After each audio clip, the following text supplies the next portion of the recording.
We will be in Ecclesiastes 5:10, and then we'll be reading through to Ecclesiastes 6-9. So if you can join me. He who loves money will not be satisfied with money, nor he who loves wealth with his income. This is also vanity. When goods increase, they increase who eat them, and what advantage has their owner but to see them with his eyes? Sleep is a sweet is the sleep of a laborer, whether he eats little or much, but the full stomach of the rich will not let him sleep. There is a grievous evil that I have seen under the sun. Riches were kept by their owner to his hurt, and those riches were lost in a bad venture. And he is the father of the son, but he has nothing in his hand. As he came from his mother's womb, he shall go again, naked as he came, and shall take nothing for his toil that he may carry away in his hand. This is also a grievous evil. Just as he came, so shall he go. And what gain is there to him who toils for the wind? Moreover, all his days he eats in darkness with much vexation and sickness and anger. Behold, what I have seen to be good and fitting is to eat and drink and find enjoyment in all the toil in which one toils under the sun, the few days of his life that God has given him, for this is his lot.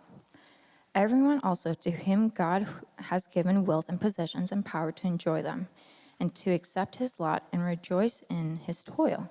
This is the gift of God.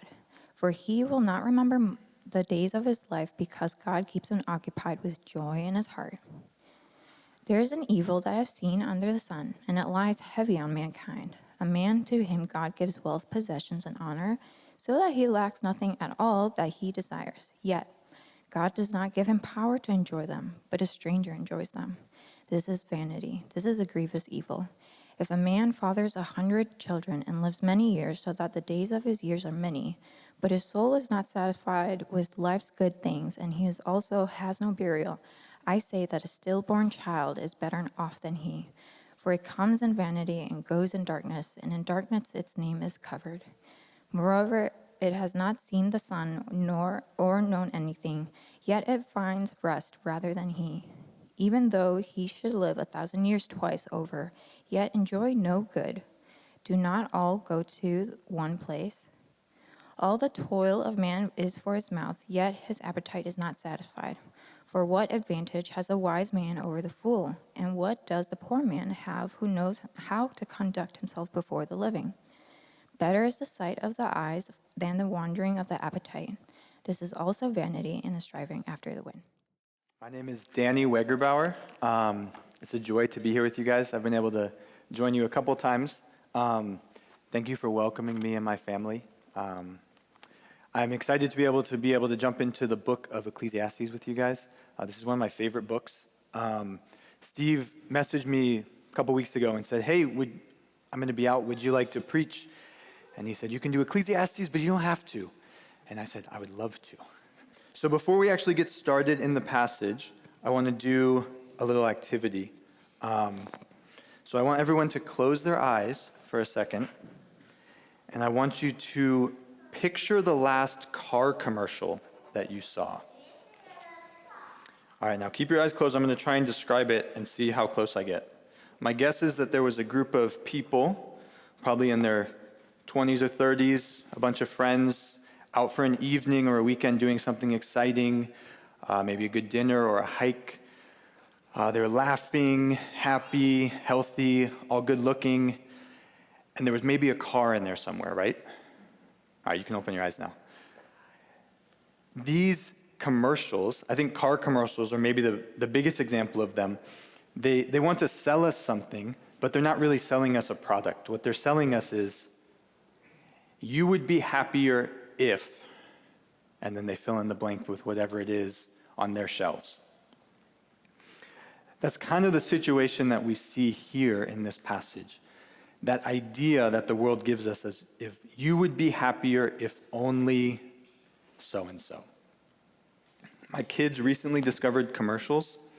I don't know if you guys have noticed, but Netflix used to be no commercials, right? And then they slowly introduced them.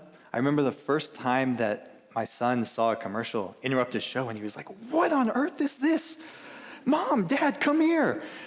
And then over a couple months, something happened. And then a couple weeks ago, we were watching the World Cup, and I fast forwarded through a commercial, and he said, wait, I was watching that. And then a little bit later, I heard, hey, Dad, can I get something that he had seen, right?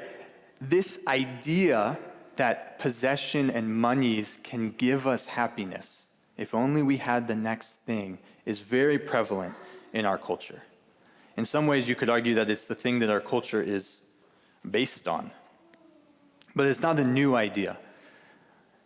The preacher in Ecclesiastes is writing 3,000 years ago, and he is dealing with the exact same situation. And in these two chapters, 5 and 6, he has some words of wisdom for us. And so the question that I want to ask you before we get started is, what is it that you are asking money or possessions or some gift of God that he's given? What are you asking those things to do for you? And then the second question, how are they doing at that? I think we're going to see today that the preacher shows us that the ability to enjoy God's gifts, whether that's money or possessions or whatever it may be, is itself a gift from God. The ability to enjoy God's gifts is itself a gift from God. So let's look at our first section. This is going to be chapter 5, verses 10 through 17. He starts off and he says, I got a really small Bible today. He who loves money will not be satisfied with money, nor he who loves wealth with his income. This also is a vanity. I think this is kind of like a headline that he puts right up at the front. He wants to make it really clear from the beginning that money can promise us a lot of things, and specifically money can promise us happiness, enjoyment, but it can't produce on its promise. And then he gives us in the next couple of verses a bunch of examples of, rather than happiness, what does money actually give us? If you look at the first one, in verse 11, it says, when goods increase, they increase who eat them. And what advantage has their owner but to see them with his eyes? So the first thing he's teaching us and reminding us of is whether it's that new house or the new car or the new iPhone or a promotion at work, the money increases, and then very quickly something comes along, and you feel like you're right back at square one. I learned about the word lifestyle inflation recently, which, it sounds so neutral, sounds like an economic term. Now, what it means is you get some more money, and then you spend it right away because you want a whole bunch of more stuff.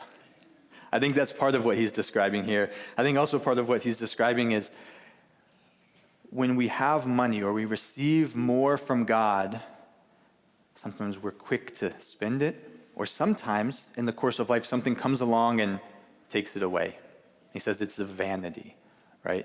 That's the word that he uses throughout this book. It can mean it's meaningless. It can mean it's just the way life is. It can mean it feels pointless or a whole bunch of other things. The other thing that he says in verse 12, he says, sweet is the sleep of a laborer, whether he eats little or much, but the full stomach of the rich will not let him sleep. We can have this idea that money, possessions, will finally buy us some rest, some security, some comfort. But what the preacher says is actually it's often the opposite. How is it that the laborer, who doesn't even know if he's going to have food for the evening, is able to sleep, but the rich man isn't? Well, it's because the laborer understands that he is not in control. He has to entrust himself to God. Whereas as we increase in our wealth, in our possessions, we can also increase in our self-confidence. We start to think that our money is able to provide for us. And when it's not, or when there's a worry that it won't be able to, that anxiety creeps in.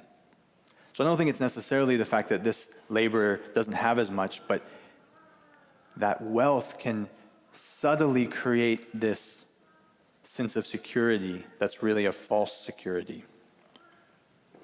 And then he talks about passing it on to the next generation. He says a man might have something and he loses it all, and he's got nothing to give to his son. And then finally he finishes in verses 15, 16, and 17. He says we can gain wealth, we can work, we can labor, but it's all like toiling for the wind, because in the end, death is going to take it all away.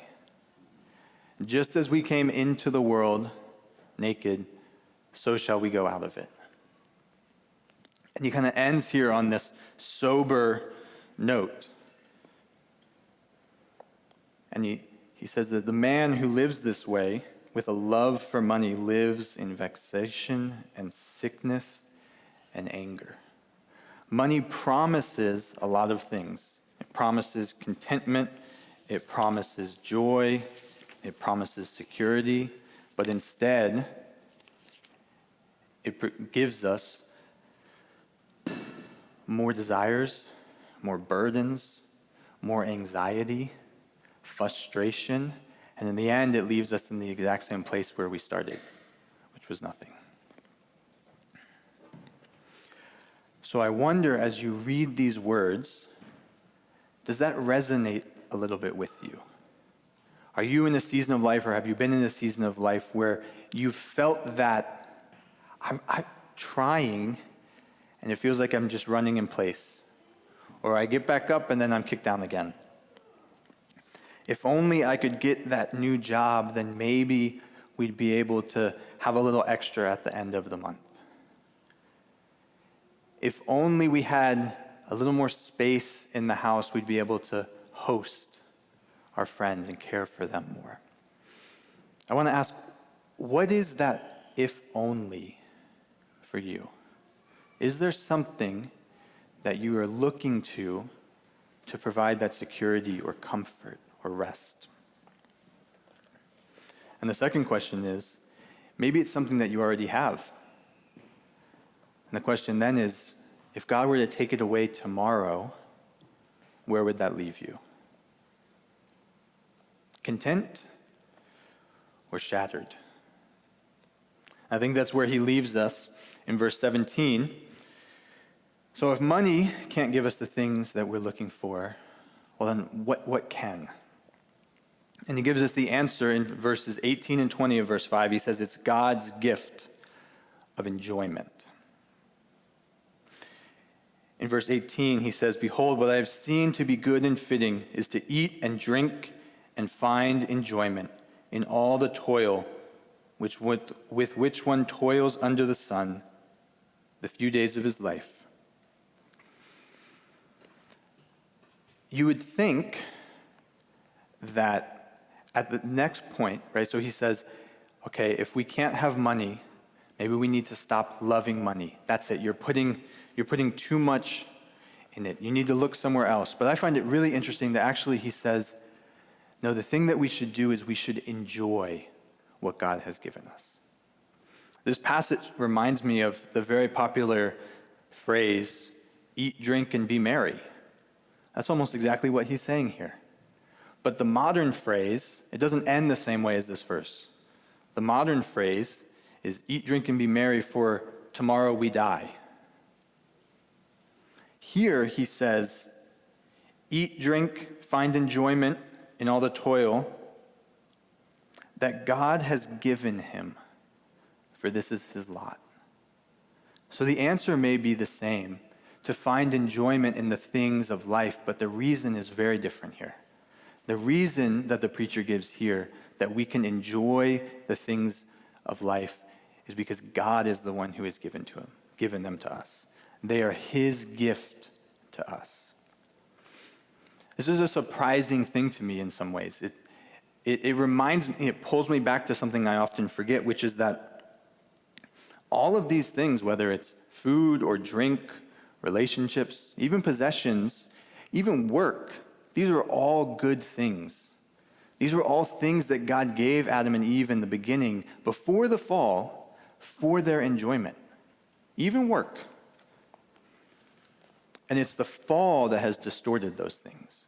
Not because they're bad in and of themselves, but it's our relationship to them that mars that experience.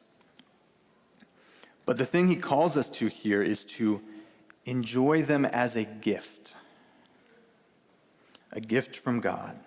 And then he says in verse 19, everyone also to whom God has given wealth and possessions and power to enjoy them and to accept his lot and rejoice in his toil, this is the gift of God. Here, I think, is the key to the entire passage. It's not just the gift or the possessions, that's the gift. There's actually two gifts that God gives us in life. One is the good things that he blesses us with, and the second is the ability to enjoy them. And they're not one and the same. And to have the one without the other is useless. But both of those things are a gift from God. It's a power that he gives us that comes out from outside of ourselves to, one, enjoy them, and two, to accept them, three, to rejoice, specifically in our toil. These are not extraordinary things that the preacher's saying we need to put our focus on. These are the everyday things that make up our lives. Waking up in the morning with your kids and feeding them breakfast. Taking the metro into work. Seeing the same people on the metro who maybe have interesting personalities, right? The job and the task at work that you've been given that maybe wouldn't be your first choice. Maybe it's coming home if you're single and spending an evening alone when you would rather be with friends. These are what the preacher calls our lot. And I think in the first section here in verses 10 to 17, he helps us understand that often our mindset or our attitude towards the gifts that God has given us is a dissatisfaction and a desire for more. And instead, he's trying to change our perspective to see those things as gifts themselves.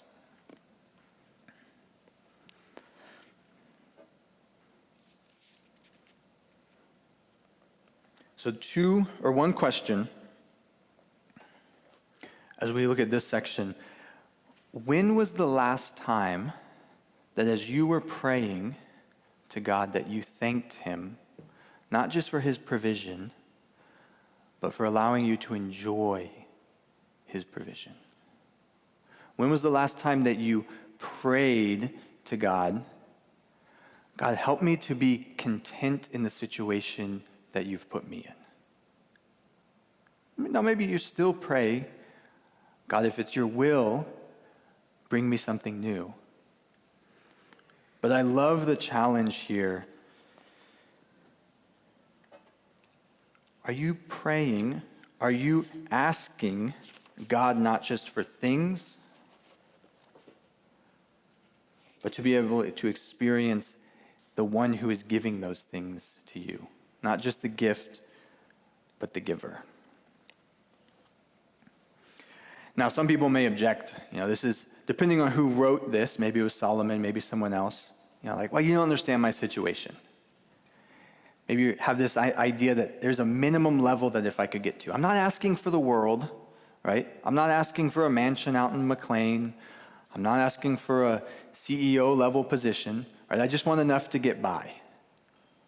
If I just had a little bit more, not everything, then maybe that would be enough. Then I would really be able to enjoy it. Almost like there's this level you have to unlock before you really get to enjoy those things. And then in chapter 6, verses 1 through 9, he kind of puts that argument to rest. In verse 1, he says, there's an evil that I've seen under the sun, and it lies heavy on mankind. A man to whom God gives wealth, possessions, and honor, so that he lacks nothing of all that he desires. So the preacher says, okay, I'll call your bluff. You say you just need a little bit. How about the person who has everything? Will that be enough? And then he goes on to say, yet God does not give him the power to enjoy them, but a stranger enjoys them. This is vanity, is a grievous evil. So he's saying, look, just because you have it, it doesn't mean you're going to keep it. And just because you have it, it doesn't mean that it's going to do what you're asking it to do for you. That new job isn't necessarily going to give you the job security that you're looking for. Right? When the economy crashes, it's not just your job. It's the whole economy. When health problems strike, often we don't see it coming. The preacher's saying, look, just because you have it today, it doesn't mean it's going to be there tomorrow. Or maybe it's given to you so that another person can have it. He says, let me give you a second situation. If a man fathers 100 children and lives many years, so that the days of his years are many, but his soul is not satisfied with life's good things, and he also has no burial, I say that a stillborn child is better off than he. He says, I'll raise you one more. How about the man who has everything, and he gets to keep it until he dies in his bed at a good age, but he doesn't get to enjoy those things? Not because there's anything missing outside of him, but because there's something wrong inside of him. And he gives this, I don't even know how to describe the image he gives. He says a stillborn child is better off than he. Better to never live than to have everything and not be able to enjoy it.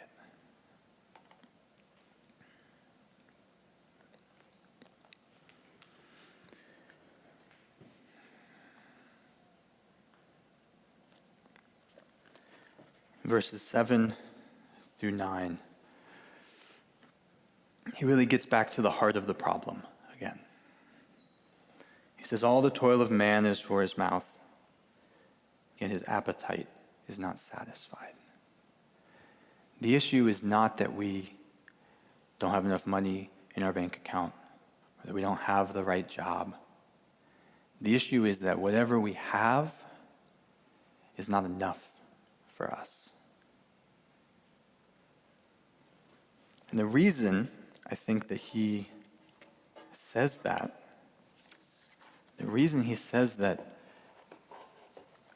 no matter what we have, we will find that there is always more that we want,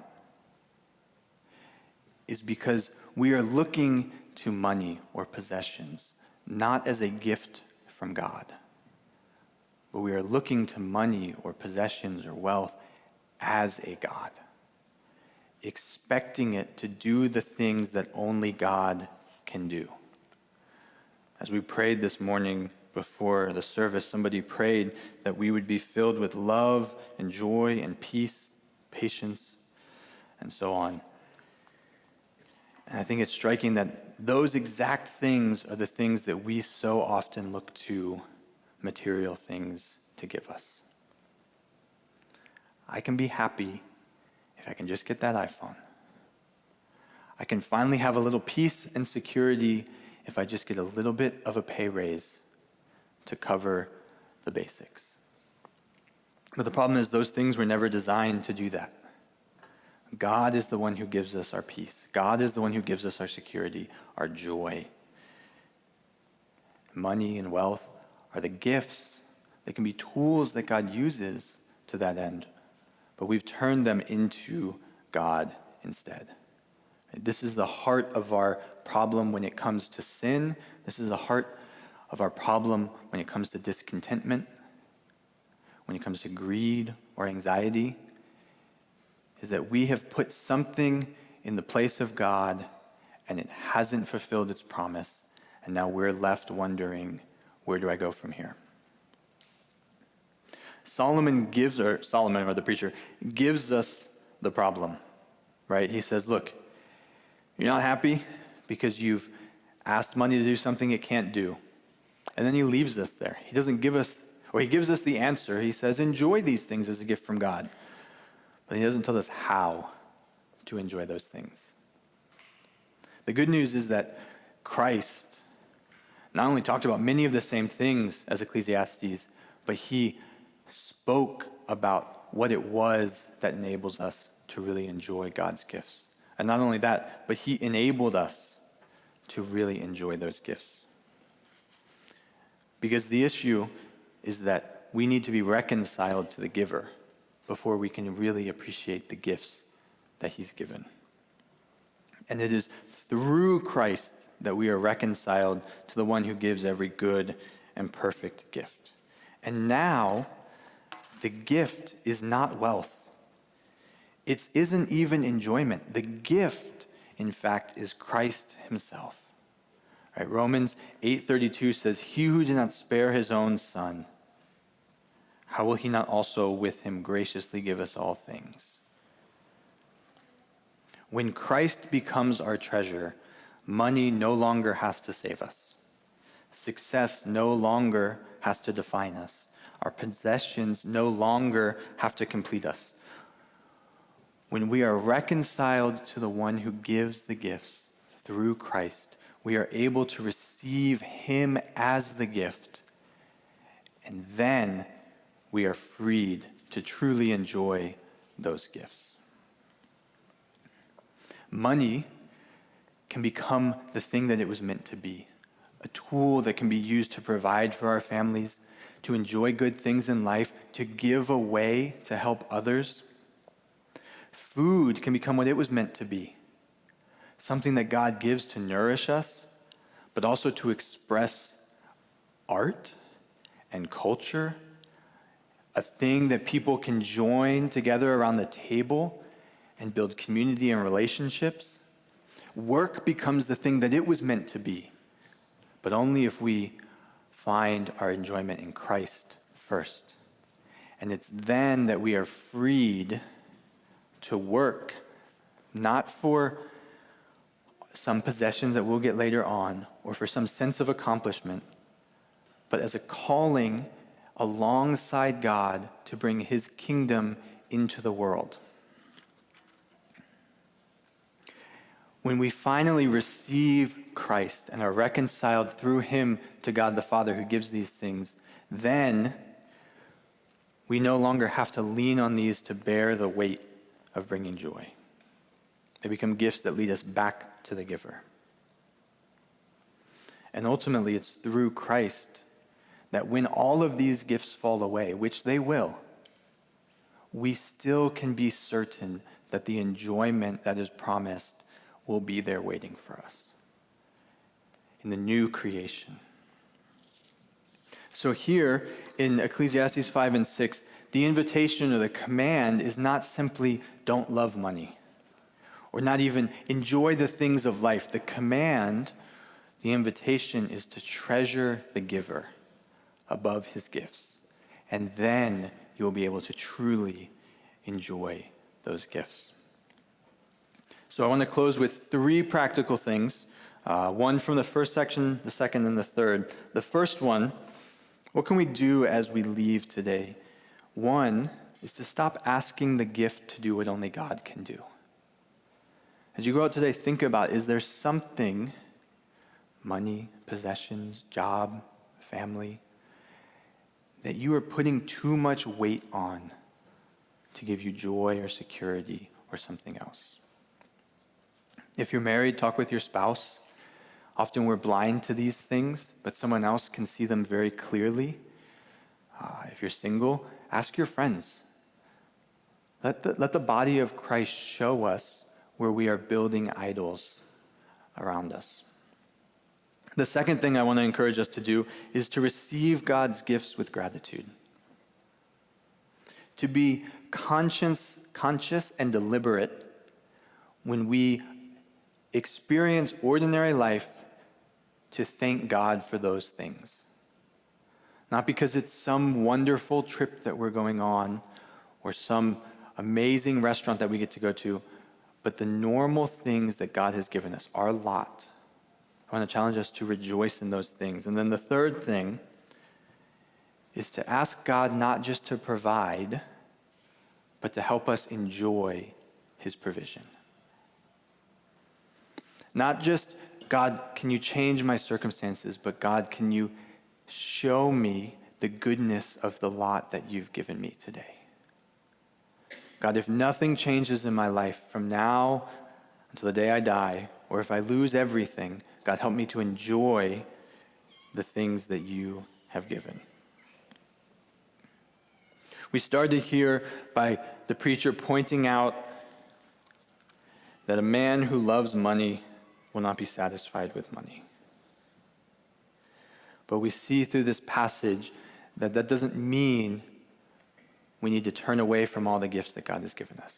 It just means that we need to let those gifts bring us back to God. We need to be reconciled to him through Christ, and then we can fully enjoy the gifts that God has given us.